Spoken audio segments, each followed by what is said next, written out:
13 November রায় ঘোষণার তারিখকে কেন্দ্র করে রাজধানী সহ সারা দেশে চলছে লকডাউন ঘোষণা ও গুরুত্বপূর্ণ স্থাপনায় হামলার আশঙ্কা।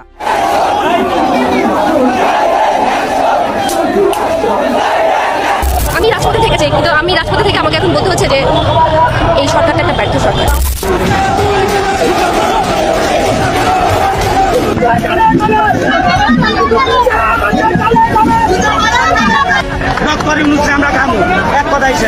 এই দেশে হাসিনারে আনা দরকার, কারণ জনগণের দরকার।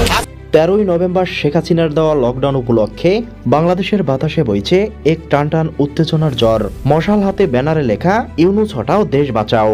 নিষিদ্ধ সংগঠন হওয়া সত্ত্বেও রাজপথে তাদের আগামনে কেউ কেউ বলছে এরাই মুজিব সৈনিক। এই দুঃসাহসিকতার নামই আওয়ামী লীগ ও ছাত্রলীগ।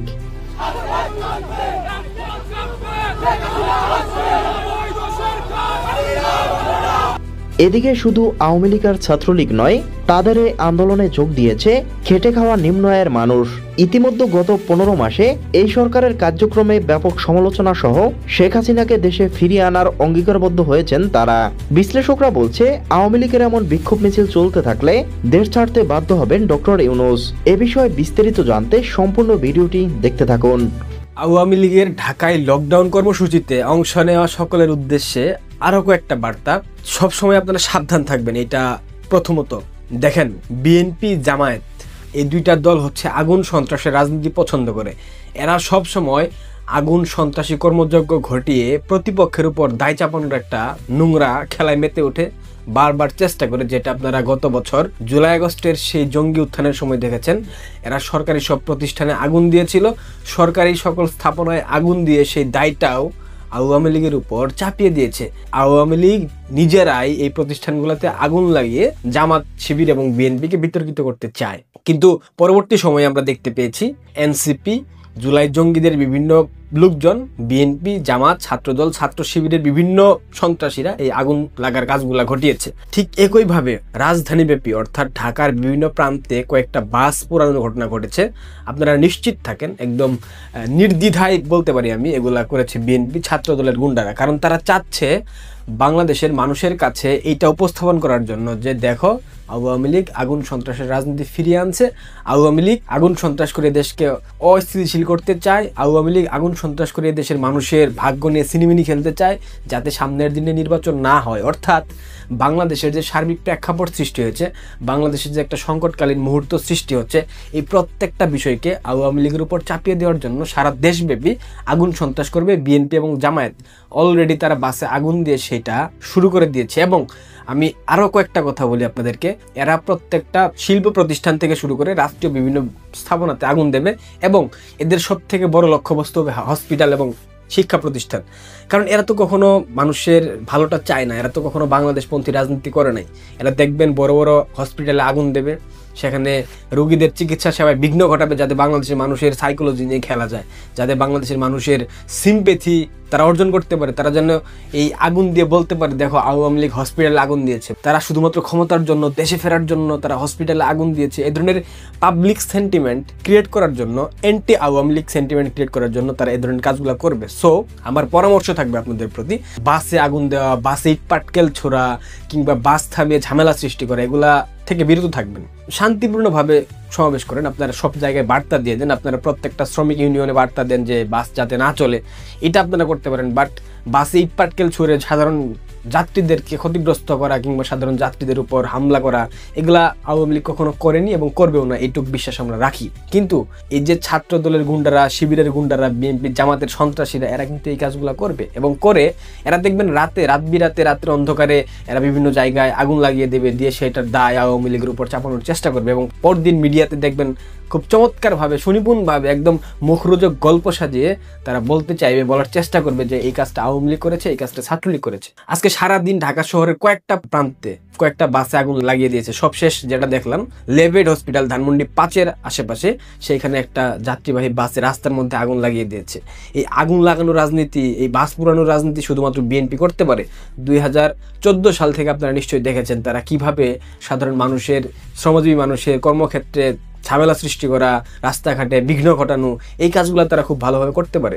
তারা যদি অ্যাকচুয়ালি গণতান্ত্রিক রাজনৈতিক দল হইতো, তারা কিন্তু বাংলাদেশের মানুষের সমস্যা সৃষ্টি করে রাজনীতি করতে চাইতো না। কিন্তু তারা তো সেটা না, তারা সেটা বারবার করেছে, আবারও করছে এবং আবারও করবে। এই ব্যাপারগুলো আপনারা সাবধান থাকবেন, আপনারা নিজেদের নিরাপত্তা সুনিশ্চিত করবেন, সফলভাবে প্রোগ্রাম সম্পন্ন করবেন। কিন্তু ওদের ফাঁদে পা দিয়ে ওদের যে এজেন্ডাগুলো আছে, ওরা যেটা চাচ্ছে বাংলাদেশের মানুষের কাছে আওয়ামী লীগকে পুনরায় ভিলেন হিসেবে দাঁড় করাতে, এইটা কোনোভাবেই হতে দেওয়া যাবে না। এই জন্য চোখ কান মেধা সবসময় খুলে রাখতে হবে, এই কথাটা বলার ছিল। আর সেকেন্ড কথা, একটা ঝড় আসছে, সেটা হতে পারে দক্ষিণা ঝড়, হতে পারে পশ্চিমা ঝড়, যে কোনো ঝড় আসতে পারে এবং এই ঝড়ে লণ্ডভণ্ড হয়ে যাবে ডক্টর ইউনূসের মসনদ, বিএনপি জামাতের মতো মৌলবাদী শক্তিরা। ঝড়টা যে আসতেছে আপনারা কি বুঝতে পারছেন? প্রেক্ষাপট, পরিবেশ, পরিস্থিতি। আজকে একটা আন্তর্জাতিক গণমাধ্যমে শেখ হাসিনাকে নিয়ে একটা নিউজ হয়েছে, সেই নিউজে ইউনূসের ছবিটা যদি দেখেন আপনাদের মনে হবে যে ইউনূস একটা বিধ্বস্ত মানে প্রাণী, একটা মানে কি বলবো, ইউনূসকে দুপাশার মূল্যায়ন করে নি। একটা ঝড় আসছে, আবারও কেন বললাম, ভারত আগামীকাল থেকে নোটাম জারি করেছে, মানে বাংলাদেশের আকাশপথ বন্ধ। বাংলাদেশের সাথে ভারত যে 4096 কিলোমিটার মতো সীমান্ত শেয়ার করে, এই অঞ্চলের প্রত্যেকটা জায়গায় নোটাম জারি করা হয়েছে, অর্থাৎ আকাশ সীমা বন্ধ করে দেওয়া হয়েছে। আর বাংলাদেশের বিমান ভারতের আকাশপথ বেয়ে অন্য কোনো দেশে যাইতে পারবে না, এটা একটা মেসেজ। দ্বিতীয় মেসেজ, তাদের যে প্রশিক্ষণ কর্মশালা শুরু হবে সেটা আরও একটা মেসেজ। থার্ড মেসেজ, বাংলাদেশে ভারত কিছু করতো না, হয়তোবা হুমকি ধামকি দিয়েই একটু থেমে থাকতো। যখন লালমনিরহাট পুরাতন অচল বিমানবন্দরকে সংস্কার করার দায়িত্ব দিয়েছেন চীনের উপর, এবং সেইখানে যে যুদ্ধ বিমান ক্রয় করা হবে, সেই যুদ্ধ বিমান পাকিস্তান এবং চীনের সম্মিলিতভাবে বানানো, এই যুদ্ধ বিমান কেনার জন্য উঠে পড়ে লেগেছেন। এবং সেই যুদ্ধ বিমান রাখবেন আপনারা সেই লালমনিরহাটের পরিত্যক্ত বিমানবন্দরে, যেটা সংস্কার করছে এই মুহূর্তে চীন, যে বিমানবন্দর ব্রিটিশ আমলে ব্রিটিশরা ব্যবহার করতো, এরপর আর ব্যবহার করা হয়নি। হঠাৎ করে লালমনিরহাটে চিকেন নেকের খুব পাশে বিমানবন্দর বানাবেন আর ভারত চেয়ে চেয়ে দেখবে? কোনো সুযোগ নাই। আমি তো বললাম একটা চতুর্মুখী ঝড় আসছে এবং এই ঝড়ে ডক্টর মোহাম্মদ ইউনূসকে লন্ডভন্ড করে নিয়ে যাবে। শুনেছি ঢাকা বিশ্ববিদ্যালয়ের যে 36 পৃষ্ঠার ভিসি, তাকে নাকি ডেনমার্কের রাষ্ট্রদূত বানিয়ে এখান থেকে সেফ এক্সিট দেওয়া হচ্ছে।